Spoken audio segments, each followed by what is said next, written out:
Hi, my darlings. I'm Sophie Darling, and welcome back to the channel. Today, we are watching episode 5 of series 1 of Vinland Saga, and hopefully, we'll get to learn what happened to Thorfinn because he was kind of hanging out on that boat and they were leaving him alone and basically said he was going to die anyway. And the other lads had disappeared. We're not quite sure. They abandoned the boat, so they could have stayed on the Faroe Islands, but we're not 100% sure.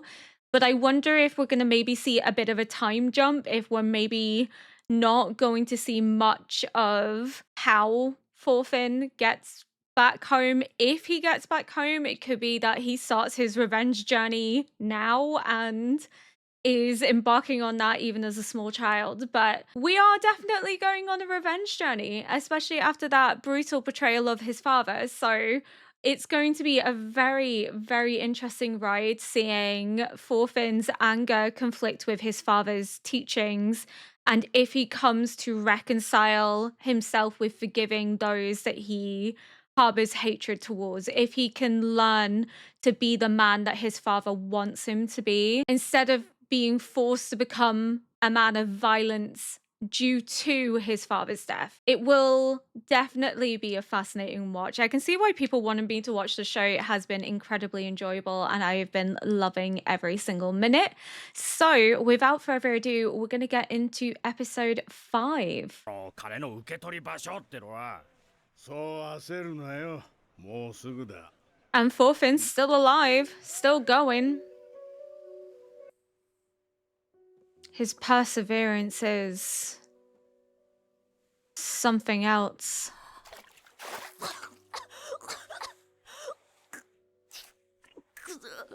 I hope he gets to go home and see his mum. She must be worried sick.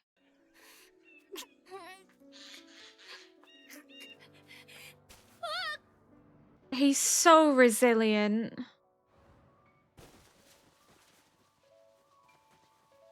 My heart breaks for him. This isn't what he wanted. They did say they were only resting here, so what if he gets back and the ships are gone? He's stranded.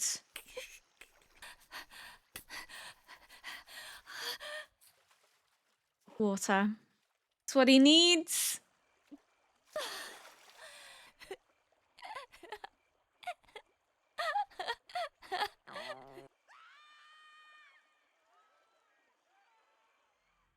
Raid.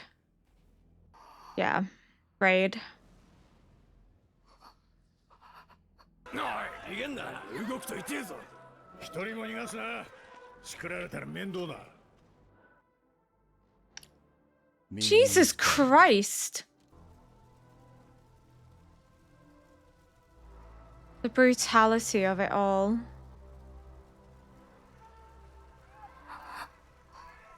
This is what his father never wanted him to have to go through or to ever have to see.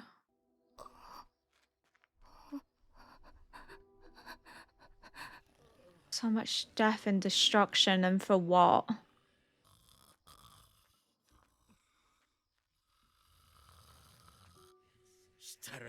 That's a horrifying sight, that poor woman.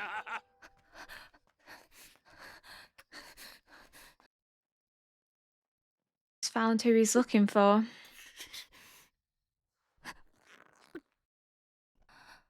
He's breathing too heavily.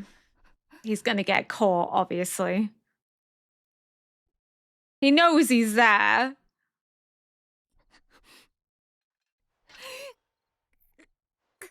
Too heavy for him. His little hands, they can't hold the weight of the sword. It's just a baby.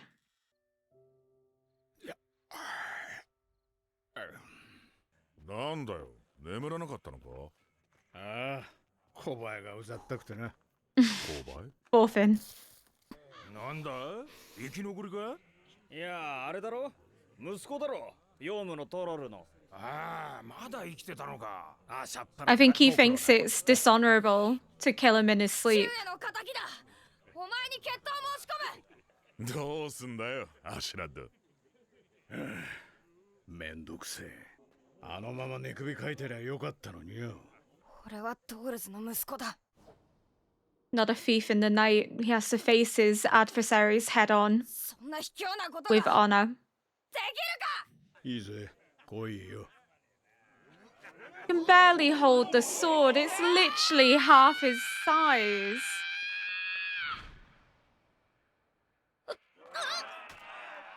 I do love that he's not mocking him like the others. I don't like Askeladd, but I do like that 獲物に振り回されてる he ようじゃ could 世話になるな。 easily dispatch him and he doesn't.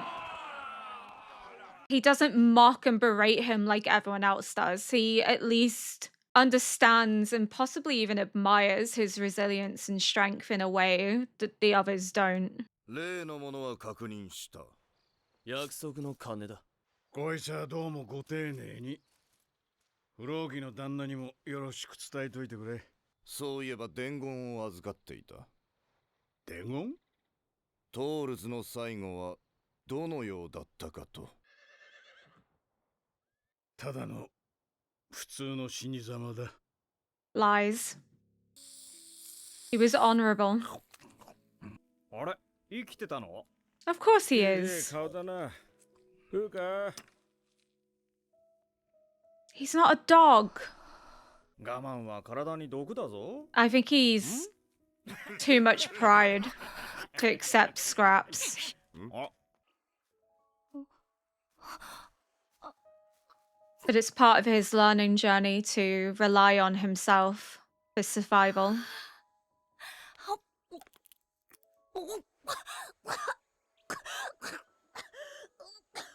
I wouldn't be eating anything that you don't know isn't poisonous, my boy.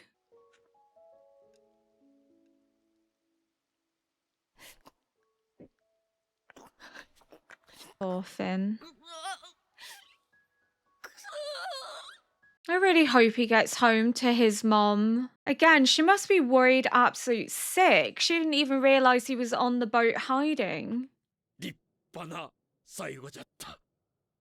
トールズはわしらの身代わりに本当に何と言って詫びればいいのか。 Oh, so they are with Leif. Or Leif? Leif? 死んじゃったもんはしょうがないって。メソメソしてもお腹が減るだけよ。さーて、働かないとね。 She's hiding how she feels. She doesn't want to be seen as weak by breaking down.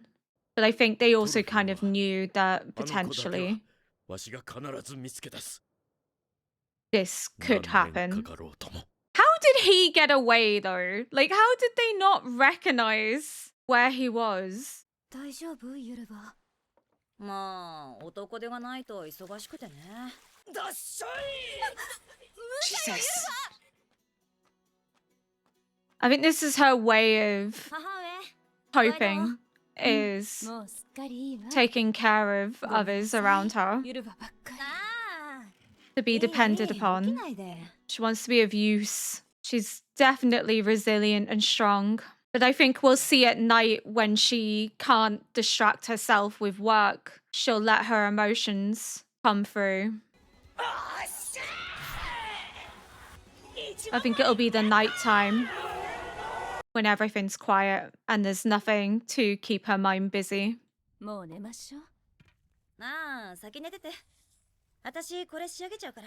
でも、もう手元が暗いでし She ょ。 doesn't want to be alone with her thoughts. もういいのよ。休みましょう。でも、もうちょっとだし。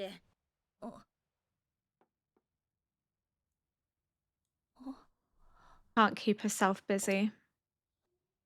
She knows that that's what she's doing to distract herself.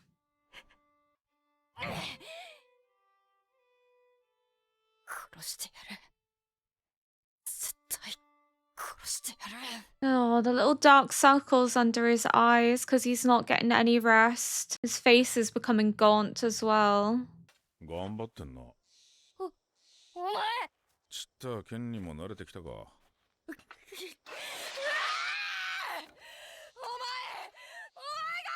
僕を盾にしたから。お前の親父は確かに強かった。でも甘かった。それだけのことだろう。父上をバカにするな。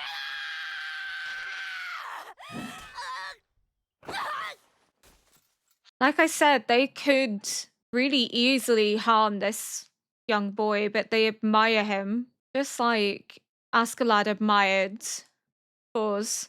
But there's something that's driven them to do what they do, whether it's greed, whether it's they feel they have no other choice but to do it to survive. I don't know, but they definitely have some admiration for Thors and by extension Thorfinn. 死は争えねえか。 Strong and resilient.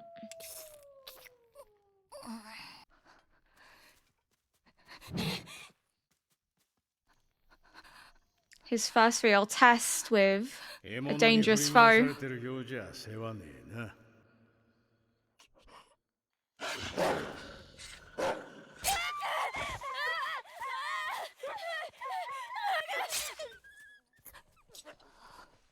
Oh, I hate the sounds. I understand, but like the sound of the wolf. Oh, it went through me. The little whimper. The turning moment. He knows what it means to get blood on his hands now. It's different though, killing a person, I think, but he understands what it means.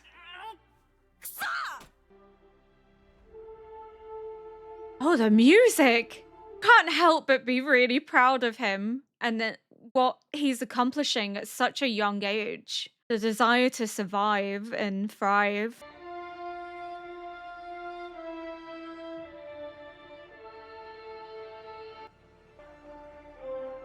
Look at him go!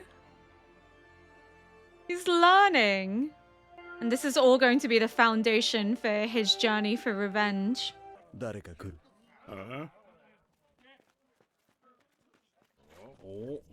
They're all shocked that he's still alive. トロフィー洗脳のオーディの名において He's put some weight back on. 申し込む He's also built some strength, hasn't he? I think it's not going to be as easy for Askeladd this time. I think Thorfinn might get some hits in with his dagger. He's small and nimble. オーディンの名において決闘を受けてやるよ。しょうがねえからな。そんなに親父に会いてえのかよ。 We're messing with a little wolf. His fangs are bared. He's ready to go.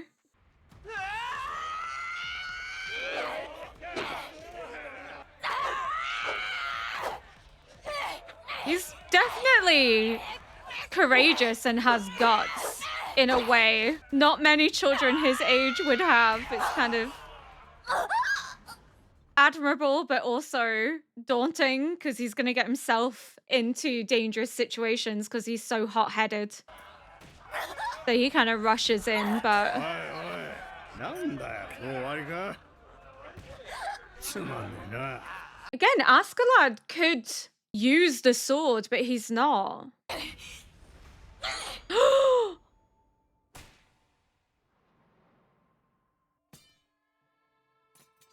Oh, that was close though.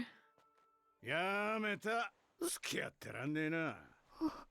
ガキをやんのも趣味じゃねえし。僕は負けてない戦えしょうもなお前を殺すまでだ Oh, don't take it from him. Oh, thank God. I was going to say, that's the last thing he has from his dad. ノルドの戦士なんだろ。そしたらご褒美に決闘してやるよ。 I love that he just accepts that this is eventually what's going to happen. That he will eventually have to meet Thorfinn そうそう。 in battle 戦士 one の day. 約束ってやつだ。 That's a fate he's willing to accept. 力なんかすぐだ It's strange. He has some すぐに moral code and honor. お前を殺してやる That's it. That's him going on this journey now. He has to become a great warrior in order to fight Askeladd. But I think even defeating Askeladd, he's just a small part of the puzzle. There are so many moving factors happening, that he obviously is going to have to then go after Floki. And who knows, it could be that he has to go through quite a few people to find Floki and track him down. But we might also find that there's other people that were involved in it, and there's this whole web of intrigue. But Askeladd, I don't want to like him, but I can't help but do. I think there's something weirdly endearing. I think the way that he went about killing Thors was scummy and underhanded, but I also think Thors accepted that he was going to die because he had no other choice to secure his son's escape and also the escape of the other young boys that he was intending to return back to their village so that they wouldn't have to go into a war and risk their lives. So he respects Thors enough to honor that aspect of the duel and accept that Thors won, but only because Thors accepted that he was going to have to die. And that was the sacrifice he was willing to make in order to ensure his son's safety and the safety of the other young boys that were on his boat. He wanted to be a warrior to the end, and he died with dignity and honor. But Askeladd recognizes that, and I think he has quite a lot of admiration for Thors, and by extension, I think a lot of admiration for Thorfinn. Thorfinn refuses to give up, refuses to die, trains with the dagger to be able to get stronger, learns how to survive in an unknown territory, and is so resilient that he refuses to give up. Even when the odds are stacked against him, he tries again and again to find a way forward. You can definitely see that his temper is going to get him in trouble in the future. He's quite hot-headed. He doesn't quite listen to reason, but that's to be expected of someone so young. But I think that's also going to be a learning curve for him, where he realizes that he can't always go in guns blazing and needs to be more methodical, needs to weigh up the risk and reward. And part of that is going on to the battlefield and becoming this strong warrior so he can have this duel with Askeladd. But again, Askeladd could have just killed him, could have used the sword, could have severely wounded him, but he hasn't. He allowed Thorfinn to survive. And he says he's not in the habit of killing children, which, you know, is a bizarre moral code when you're killing so many other people, but okay. Regardless, he could have severely hurt Thorfinn even just by punching and kicking him, but he doesn't. He wants Thorfinn to survive. He wants Thorfinn to live. I think because he admires the fact that he's able to come this far. And I think Bjorn also has that admiration for him, and it's Bjorn's words that strike Thorfinn deep enough to learn how to manage his weapon, and that he can't rely on the sword. He went to the sword, he gravitated to it because it's similar to what his dad used, and in his mind, he can be heroic and strong like his father, but he has to use the weapon that's built for him. And it's coming to that realization that shows that he's growing, he's learning, he's going to adapt to whatever situation he's thrown into, and he refuses to be beat. And this is going to be defining characteristics of him going forward for sure. But also that hot-headedness and irrationality is going to get him into dangerous situations. But he may temper that going forwards, but we shall see.